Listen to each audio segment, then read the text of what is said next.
How do I start this thing? Have you plugged the bloody USB in? Yeah, it's in. Nah, man, that's the wrong port. Oh, wait, it's flashing now. It's recording. Well, let's start this thing, fool. Hello, everyone. I'm Amelia. Hi, I'm Sam. Welcome to Ask the Duo podcast, a podcast where we get deep into those late-night, unfiltered conversations. We'll be discussing all things lifestyle, relationship, mindset, and more. All right, let's get to it.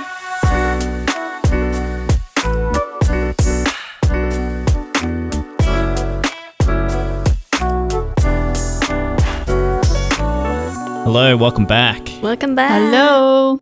So my sister is still part of this conversation, but I really wanted to have this deep and meaningful chat because the biggest thing I really wanted to ask, and this applies for you as well, Amelia, being the head of the family as a female and what that all entails, the shit that you guys went through being eldest in the family, right? For my sister, having that transition from obviously dad passing away and you basically taking over the whole family, because you were mid-20s, it was a pinnacle point for you in that lifetime. So what was it like transitioning at a sudden moment? Yeah, absolutely. From my perspective, it was a lot of pressure. So I've always been heavily involved with my family throughout the years of growing up. So even being a teenager, mum throwing me a little baby boy and having to be the main carer for him and filling my school holidays up with just milk bottles and strollers and playing card games and things like that. It was very, very difficult at the start, but then learning to become also the main translator for my parents was really difficult as well. Yeah. So knowing that my parents don't speak very good English, insurances to, contracts to all these things that I had to facilitate. That's massive. Is huge. And also have a little baby bro to look after and feed and take care of was massive already. And boys aren't easy. Yes, especially when he's a bit of a shit. So, but what a shithead. But moving on from that, losing dad was really difficult. It made me realize how much I missed him because he was very much the only person that I go to for advice, and when I make big decisions, it was really difficult for me to sort of take on that role, even though I was always sort of amongst it whilst growing up and always helping mum and dad with certain things and going to school interviews for my brother and things like that. And so it was always there, and I always felt that I had that as a role. But to finally be in it, officially, dad's not here. So I have my baby bro, I have, a young child, I have my husband, I have a new family, then I've got my mum and I've got finances and trying to sort of manage all of that and also become, I guess, a replacement for my dad's position. Not only in the family, but also in the community. It was a lot of pressure. It's a lot of hats. It's huge. Doing all that. Huge. So I did struggle. I did go into a very big depression as well, just having to wear all those hats. But I think it was one of the things I just had to run with. So what were some things that you did to help yourself, keep moving? Essentially, when you're in that position, you got nothing but just to keep moving, right? Yeah, had to be strong. My dad always taught me to never cry. So that was a very every Asian's just like don't cry. That was really hard for me. I had to. I was 7 months pregnant at the time when dad passed too, so I had to be in control of my body because of this little baby, but then also console a lot of my emotions, to be strong for my brother, for my mum, even for everyone in the community who, you know, tried to come to me to make decisions, things I didn't even understand culturally. It was a lot of pressure, a lot of heartache, which, you know, my brother knows. After a few years of my dad passing, I struggled with that, and I still did. You know, I was in denial to, you know, being angry to why me. Spiraled. Yeah, because also trying to keep your emotions inside, it will bottle up eventually. Absolutely. And when it comes out, it may not be sadness or anger. It's just all these different emotions just coming out and you don't know where it's coming from. Yeah. Yeah, especially when you are trying so hard to keep everything like internal. Together. Yeah. Especially when like dad's like always, oh, be strong, you know, always be focused, don't cry, that sort of shit. Yeah. And then it gets to that point where you just fucking explode. Yeah. And I think the biggest thing is like they always tell you don't cry, like tell yourself it's okay, and that's what you carry on with. Yeah. But sometimes you need to know now is that it's okay that you actually do feel emotional or that you are not okay. Like you need to know that. Absolutely. And once you've accepted that, then you can actually continue and power on, because if you aren't, you're still carrying this massive bag of emotions that you haven't dealt with. Yeah. And look, to be very honest, I feel that baggage is still there. That baggage will always continue to be there. And I think, you know, throughout the years, it's probably softened a little bit, you know, and I'm slowly having to deal with it. And I talk to my brother and my mum all the time about it. You know, we remember the good times, but then we also establish and acknowledge the bad. And I think that's what's probably made me deal with. And do you think that's because just knowing that you're the eldest in the family now and you have a family to look after, is that what the baggage is that you feel? Yeah, absolutely. And carrying it. Upholding that reputation. Absolutely.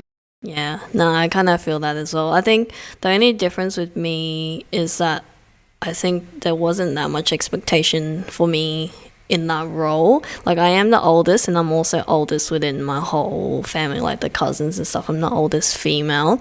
So I think the thing that I feel is that people kind of look at me and see what I'm doing, and then maybe they might want to follow my footsteps. But the struggle for me is that I don't feel like I'm a good role model. Like I'm not someone that people should look up to, because I'm just a person who I just do whatever I want, just feeling it out. So that's my kind of struggle, is I don't want to do the wrong thing and be the wrong role model, but at the same time I want to be able to do what I want to do. Yeah. No, I relate to that too, because you do, right? You try to do your best, and you try to be the strongest, but then, hey, I make mistakes. Yeah. And it's okay to make mistakes. You know, and we have to acknowledge that with each other is when you are the eldest, you always get the tough conversations first. And you have to be the biggest person. Correct. And people look at you and think, oh, you know, look at so-and-so and look at what you're doing. You know, and I feel that pressure. I feel like I've got to uphold to this, you know, this pinnacle person that's really not me. Like, who is this person? Yeah, and then, like, even when I was only a teenager, like 12, 10, whatever it is, and because you're the older one, it's always like, oh, go help this person, or go do this for me, or like, and it's always the eldest person that has to do it, and then you're like, why can't someone help me? Yeah. Like, the other way around. It feels like you have to set the standard, and the bar is so high that by the time, say, my brother gets to that stage, it's all fizzled out. It's just like, oh, okay. This is what you need to do. This is where the things are. You know, yeah. And as an example of this is, you know, when I had my wedding, it was everyone's business. You know, in the community, in our family, it was just like, we must have 300 people there. What do you mean? You know, we must have this cultural aspect to it, and we must have this person come to it, and we must have, and it got to a point where once my wedding was done, it was okay for everyone else to do whatever they want. Yeah, because you would potentially be the first one in the family to get married, and that's when all the family can come together. And just in the Asian absolutely culture itself, you need to respect every single family member, and they need to be there, and the face thing. Absolutely. Yeah. It was a bit similar for us, but I think I did have to stand my ground for that. Like, my dad did say a few things like, what about this person? I want to invite this. And I was just like, to be honest, I don't really care about a wedding. And, why am I inviting people that I don't even know? Yeah. It's expensive. It's not a thing that you can just fling money at and, those kind of things. Good on you. Good on you. Because you do need to stand your ground. I didn't have that. Yeah. That's one thing I regretted, is not actually having a wedding that I wanted. Yeah. Instead, I had a wedding for everyone else to come and party and to, see people. Like poor Tom, he was shaking hands with people he doesn't even know. Yeah, that's really, really hard. Like we had 300 people there and we only had 5 tables that we actually knew. Yeah, and it was kind of the same, similar to what I was saying before, because you're the eldest, you're the first to do everything. Everyone wants to follow by example, so I felt that a lot, especially when we were planning the wedding, is that I know everyone's going to try and see what I'm doing and what's going to happen and how I plan it, who I invite and all that kind of stuff, and it's a lot of pressure. It is. Yeah, so that's a really good example. Yeah, I've heard a lot of stories with other people where, when it comes to culture and family and that sort of stuff, the first marriage is the biggest one. It's always that they've got to set the example first. Yeah. With Samson's sister, Suzanne. Yeah. Like, their wedding was huge. Yeah. But everyone else after that was just measly. That's exactly right. Nothing. I wonder if it's because it's like, I've been there, done that kind of thing. All the families already gathered for that first big wedding, and now they're just kind of like done it already. Yeah, I think it's a combination of that as well. And like, I've got another friend who recently just got married, where the older sister got married during COVID and they couldn't have a big wedding. Yeah. So that the younger sister that got married had to have a massive one because the family imposed it. Yeah. And even my friend was saying, like, he doesn't know anyone. Yeah. Only like maybe a table or two is who he knows. And then he's like, dude, I don't know anyone else. That's hard. So it's crazy. And it's crazy how much like family and culture and the face and all that sort of shit comes to play. So that's crazy. So dialing it back in terms of being head of family, was there ever a point where you ever thought that you were worried about being in that position? Like, obviously you took on all that shit, like what Amelia said, was those multiple hats in different cues, but were you ever worried that you could never uphold that expectation outside of that? 100%. I think I was nervous about it all because I didn't know what to do. And when it happens so fast and you are so caught up in the moment, there were some times where I wouldn't be able to speak. I'd just be like, I don't know what to do next. And I think the biggest thing that sort of kept me going was the fact that I had Tom, my husband. He was just so level-headed. He was just, no, this is what we'll do next. And this is what he broke it down for me, which was really good. And I don't think I'd be able to do it without him. Yeah. So you'd say Tom was like your rock in this case? Absolutely, 100%. And every time that you've had to make a decision, he was kind of the person where you would talk to him and he'd be like, yeah, okay, we should go this direction. Absolutely. Yeah. And I've always been like that, right? I would always bounce ideas off you and mum and, anyone around me. I would be the first one to be like, look, this is what I've got. What can we do? And we consult. So for me, I was quite lucky. I didn't have all of that pressure on myself, but I also felt I had the responsibility. Yeah, I think just that itself is big enough. It's like a massive pressure on you. It is, yeah. Yeah, it's huge, especially when it's unknown as well. You don't have the experience. You have no idea what the other side's going to hold. So it's kind of like you're in blind fucking, you know what I mean? Yep. Absolutely. In terms of your personal life going through that, how did you balance like looking after your own individual like family and then living your own personal life and socializing? How did you balance all that stuff? Yeah, so one thing that you've mentioned it earlier is that it's so important to have your best friends around you. And they could be family or they could be your friends, your close friends. And I think if I didn't have them, I wouldn't have been able to survive it. And it's really important for you to also acknowledge that it's okay to not be okay.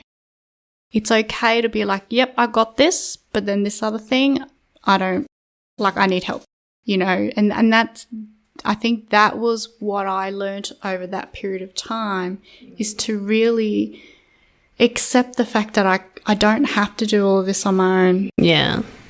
Start delegating. You have to start letting go. Yeah, you do. You've got to start letting go, and you've got to start trusting people too. And I think that was one thing I really struggled with, because I have trust issues, right?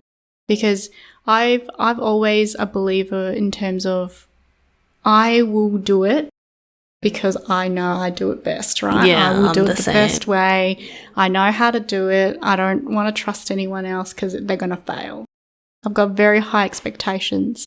And, there are some times where the way I treat you, bro, sometimes I don't ask you to do things because I don't want you to disappoint me by not doing it. Or it's just done a different way that you're used to, and you're like, whoa, what the fuck what is it? Exactly. So for me to have to rely on myself a lot, put a lot of burden on everything that I do. Yeah. So I think it's really important that, each time that you are facing a challenge, that you just reach out, and if you want to sort of break it down into tiny little bits and do one by one, then if that works for you, do that. Yeah, no, I'm exactly the same. I think it's just not being able to let go when you know that you're capable of doing something, but when you're doing everything at the same time, even though you're capable of doing each little small task, eventually you have to let go of something. Otherwise, your plate's just going to be massive and you can't do everything. That's exactly right. Yeah, so I can relate to that. On that, how did you, because you said accepting the fact that it was getting to a point where it's too much, how did you realize, what was the pinnacle point that you said, fuck, this is too much? I think mentally I was struggling. So it's the whole emotional depression that you would get into. So you get to a point where the pressure's so much, you're not thinking clearly, you're not eating, you're not sleeping. It's those small things that you kind of realize, be like, what's wrong with me? Like, why is this making me feel this way? And is it me? Am I saying the wrong things, or am I doing something wrong? Like, why me? And you start questioning yourself. Self-doubt. Correct. Like every word that comes into your head is quite negative, Correct. rather than thinking positively. That's it. It's like, oh, I can do this. No, I actually can't do this. And it's okay to say that. It's okay to cry, and it's okay to be able to, doubt yourself for a second, and you can, it's okay for that to happen. Yeah. So when back into the balancing thing, because during that time when you had to step in this role, especially after your dad passed away and all that, you would be trying to work hard and get a good career path as well, and also trying to socialize. How did you work around that? Did you have friends come over instead of going out, or what did you do to work around that? Look, I think it's a massive balance of choice, right? So you've got to prioritize your choice. Yeah. So I think it's very, very important for you to really identify what's important to you and prioritize that. Because if you start being nice to everybody and you say yes to everything else, you just know that's not going to work out very well. Yeah, you have to start setting boundaries. Correct. And it's okay to say no to things. And that's one of the valuable lessons that I've learned over the years, is that you don't have to be saying yes to everything. Yeah, and even if you say no, it's not because you don't want to help them Correct. or whatever it may be. It's just that you don't have the capacity to Right now, handle. Yeah. I cannot see you, or right now I cannot go and do this, and right now I don't want to do it. It's as simple as that. Yeah, and I think it's good. Like, if you say no, you can also explain to them, like, why you Correct. can't. And as people can be really understanding and to know that you're in a difficult situation, and they should be okay with that. Because Yeah. if they're not, then it shouldn't be And your if friend. they're not, I say let them go. Yeah, 100%. Because you don't need that toxic person that is just draining your cup, because your Yeah. cup can only be filled by you yourself. And if you know that it's not something that is benefiting you at that point in time, then you need to let that go. Yeah, no, absolutely. Yeah, that makes sense. Obviously, going through your career, as you were saying before, Yep. was there ever a moment where you said, okay, I've got to put that on a pause, or were you always trying to sort of push that on the Oh, sideline? no, it was always a moving target. Always a moving target. And I think from my experience is that there's a lot of things you can't control. And when you identify something that you can't control, you have to pause that. Yeah. So whatever emotion or whatever feelings that you get from that particular challenge, you've just got to say to yourself, right now, I can't control that. So I'm just going to put this on the side. Yep. Concentrate on what you can control, which is your mindset, your attitude, and the way you respond to things. In terms of advice for people, Yep. because I know that there are a lot of people out there that are struggling, Yes. right? So what are, let's say, the top 5 things that you would give advice to people who are going in the same sort of shoes or walking through the same shoes as you? Yeah. Okay. Well, I guess the first thing I would probably say to the listeners out there is have confidence in yourself. Yep. Right. So always believe in yourself. You can't be everything to everyone. Yep. The pressure of having to do something or to be someone, it really comes down to the fact that you need to be happy with yourself. You need to be happy with the confidence level that you have, and you only control what you can.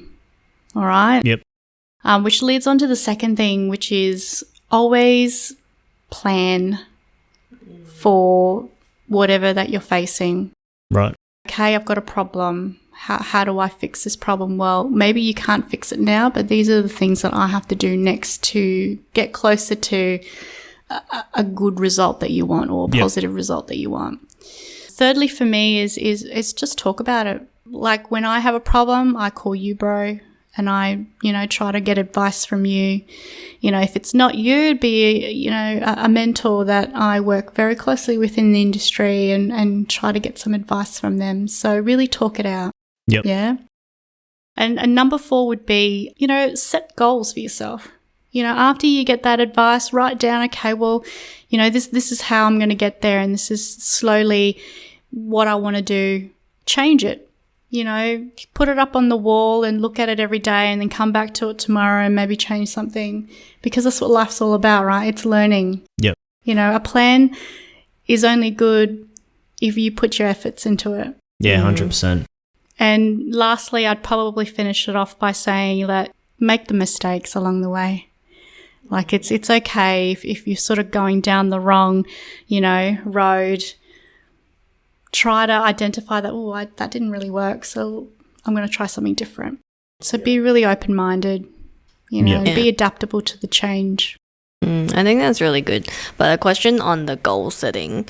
For me, I try to do that as well, like goal setting. But my struggle is I'll set some goals or some like little milestones that I want to achieve. But how do you work through that as you're, adapting or changing, or you realize that this goal is maybe a little different to what you may want now? Like, how do you kind of change these goals over time? Look, we're not going to have all the answers. And that's one thing that I've learned over the years, is that no matter how much you know or how many people you know, you're never going to have the answers straight away, right? So you really have to sit in the question, or you need to sit in that particular problem and go, well, what can I do now? And work from that. Yeah. So the answer's never going to be there for you straight away. And I always believe that if you've got more people on your side to think about what you're going through, they may have the answer. You just don't know. Yeah, 100%. Yeah, I'm a massive advocate for that too. When it comes to life decisions or just changes in your routine, yep, it's really handy to reach out to your network and talk to the people who potentially may have gone through the same situation, right? Because everyone's walked through some sort of bullshit in life. Mm-hmm. And it's really handy to understand and get their point of view as to what they had to face and what they sort of handled the situation. Because who knows, that might, like, it's never going to be the same situation or scenario, but their experiences could help you with your decision making as well. Yeah, absolutely. So it's really important to leverage off your network. And I think the biggest thing that you said in terms of advice was understanding yourself in confidence wise and accepting yourself as who you are. Yeah. Because I think a lot of people don't look at that in an in-depth manner. Yeah. They look at other things and sort of point their fingers at it rather than looking at themselves. Yeah. Because who knows, it could be themselves that they're doing as a routine or whatever it is that is potentially limiting them. Mm-hmm. So I think that was Yeah, I think apart from being confident in yourself, be confident in who you will be as well, because if you're going to doubt where you can get to or self-doubt yourself or put limiting beliefs, that's going to set you back. But if you're going to believe that you can be a better person or be a stronger person, whatever that may be, believe in that, and that will help you to keep pushing forward. Absolutely. And there's one thing that you need to also remember is, you know, being the eldest and being a female as well, we always have this, I guess, sense of pride, right? We want to be the strong one. Yeah, you know, we want to be the one that doesn't cry. But I think this is the stigma that we need to change. We need to change that in ourselves. We need to be able to very openly say to each other, it's okay. I've got you. Yeah, for sure. I've got your back. Yeah. You know, it's okay for you to break down today and I'll be strong for you today and vice versa. You can do the same for me tomorrow. Yeah. So I think that's really important aspect to remember. And I think a lot of people do miss out on that point. Yeah, I think, and also being the eldest as well and being a female, you just feel like you want to carry everyone under your wings. Because that's in our DNA, right? We care and we take care of people and we're the ones that have a lot of empathy and we grow on others. We feel what others feel, right? And I think it's very natural for us as women to just do that. We carry the load. Yeah. You know, one clear example is when men get sick versus females getting sick, men are like whinging and whining and we're like, we just keep on going. We have Panadol and off we go. So it's part of our DNA, unfortunately. And I think we need to change that mentality because men do have empathy too. Men can also carry us as well. But also embrace that we do have the empathy. And it's a good thing. I'm not saying it's a bad thing either. Like I'm just saying it's just really more evident in us because we are the caring type. We're with the mothers. We're always the big sisters. Like I would carry my brother anywhere that he goes in life. Yeah. But I'm also needing to change and get him to carry me every now and then. Well, he lifts, so I'm sure he can carry you. Well, he does lift. I don't know. I'm pretty fair. This conversation is a really meaningful one because I'm sure there are heaps of people out there who come from that walk of life, right? And it's important to have this kind of conversation because like the advice that you've mentioned before, it's a lot of people don't have the opportunity to listen to that and to understand it where they are potentially walking through it in the current situation or moment, but never get to hear someone that has walked through it already. Yeah.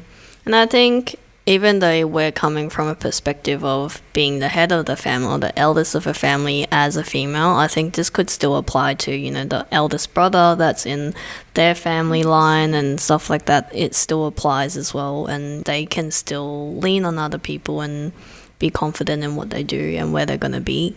Yeah, 100%. And even from like a male's perspective, hearing like both your points of being the head as a female, like it's eye-opening for a male to understand the coping skills and the scope of what you guys walk through. Yeah. You don't hear or talk about this stuff much at all. No. Right? So I think it's really important to have these kind of conversations and to be open, right? Yeah, for sure. It's also interesting in our culture as well, because it's always the male that carries the family, and that's also acknowledging that that's a big pressure for males in our culture. Yeah. Oh, yeah. And it is okay if they are feeling the pressure, because, we feel it too. I think everyone does. And it's really important to always remember that, to open up the buffet line, as what we always say in our industry. Just talk about it. Pick and choose your battles and really just open up your mind. Yeah. Be open, be adaptable, and be open to advice as well. Yeah, 100%. 100%. Well, I'm really interested to hear what the listeners have to say. If you guys are going through a similar situation where you've had to go through the same battles or whatever it is, let us know what sort of advice or outcomes that you went through to get through your situation. Yeah, or just let us know if you are the eldest in the family, what's it like for you, and what's the lifestyle like being the head of the family. Yeah, and whether different cultures have a different sort of outset as to expectations, because obviously coming from an Asian background, there are set obviously expectations culturally. So it'd be good to hear from you guys that are coming from a different background. So yeah, once again, thank you for coming, and thank you for your advice. And yeah, awesome. We'll see you guys next time. Thank you. Bye, guys. Bye. Thank you so much. If you have reached to the end, we really appreciate you for tuning in. And if you like what you hear, please share it with your friends or family and subscribe to our podcast on whatever platform you are listening to. Make sure you share any topics you'd like us to cover or questions you might have to our Instagram. Slide it into our DMs. Bigger. You can also stay in the loop of all the behind the scenes and the release of our new episodes there too. Our Instagram is Ask the Duo Podcast. That's AskTheDuopodcast.